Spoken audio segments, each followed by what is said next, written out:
Today we're messing with Rocky, and it is his 2-week birthday. So he got a brand new baby halter. Thank you, Trisha and family.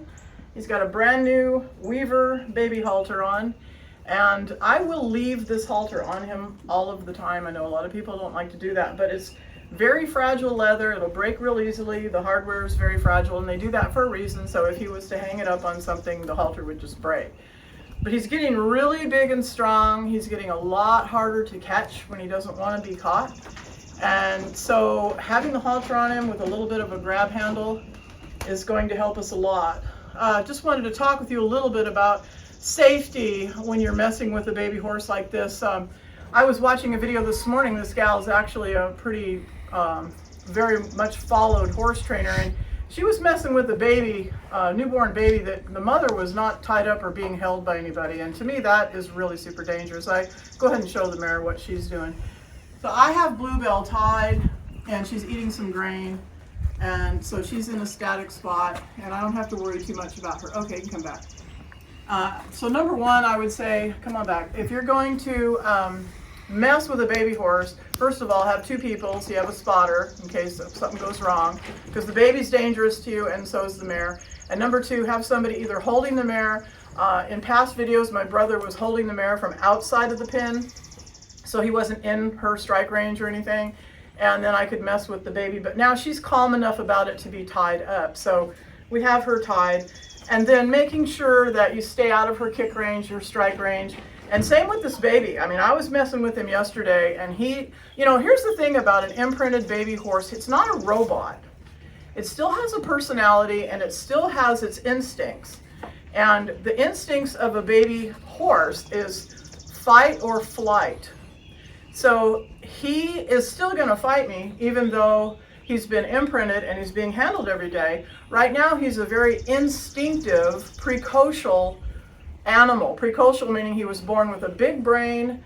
He was born able to get up, run away from things, reason if something is dangerous or not, and to really be able to think almost like an adult horse, only he's just very, very, very defensive about anything unusual. So yesterday when I was messing with him, he really got kicky.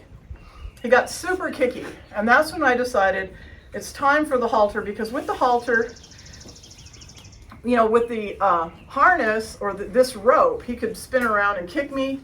But with the halter, and I'm just barely starting the halter training, but see, if he turns around to kick me like that, I can just pull his head around there, and then his body repositions so that I'm out of kick range, and then I can just stroke him and pet him and let him know he's right. But these horses at 2 weeks old can kill you. They can kick.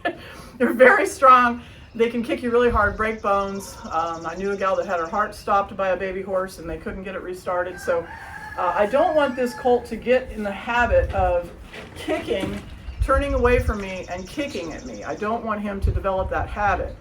So that's kind of what we're working on. I'm not going to try to lead him forward off this halter, because what the baby will do is run backwards, rear up, and flip over backwards. So anytime I have a halter on him, I'm only going to ask him to move left or right. Just turn his head or his body left or right, but never pull forward. If I'm going to pull forward, I'll put the butt rope on him and bring him up from behind, like you've seen in past videos. So, you know, that's what you want to be careful of with a halter, is never pulling the baby forward, that he doesn't flip over. And also putting a halter, this is leather, very fragile hardware. I want something on him that will break if he gets in a wreck. So he's 2 weeks old now, and he's doing really good and coming along perfectly well. See that? Giving his foot, because he knows he's supposed to do that. That's really good. He's learned that. But see, as he tries to go away from me and get me in his kick range, that's just an instinct, and I can't let him do that. And another thing I saw when I was looking at other people's foal videos, the mistake they were making was going in with the baby, and the baby would come up and they would touch the baby, and then the baby would walk away. So really what they were doing was teaching the horse to walk away when they touch it. So I don't want to spend a lot of time touching my horse unless I have him on a halter, so that he can't walk away. Because if I touch him and he walks away, well then what he did was he gave to that light pressure, and he distanced himself from me, and he taught himself that he is in control. That if I touch him, he can end that pressure. Even though it's light, it's still mental pressure, that he can end that pressure by walking away. So he teaches himself a negative release of pressure, and we don't want that. So I'm only going to touch him and handle him a lot when I've got him on the halter or on his body harness. Now, starting soon, I'm going to be spending and focusing a lot of time training his mother with him along. He's 2 weeks old now, and I'm going to get to work on her, but he'll also be learning at the same time. So happy birthday, Rocky. Thank you again, Trisha, for the equipment for these guys, the halters and the blanket and all of that. And looking forward to seeing you next video. Thanks for watching, and don't forget to like, subscribe, comment, and share.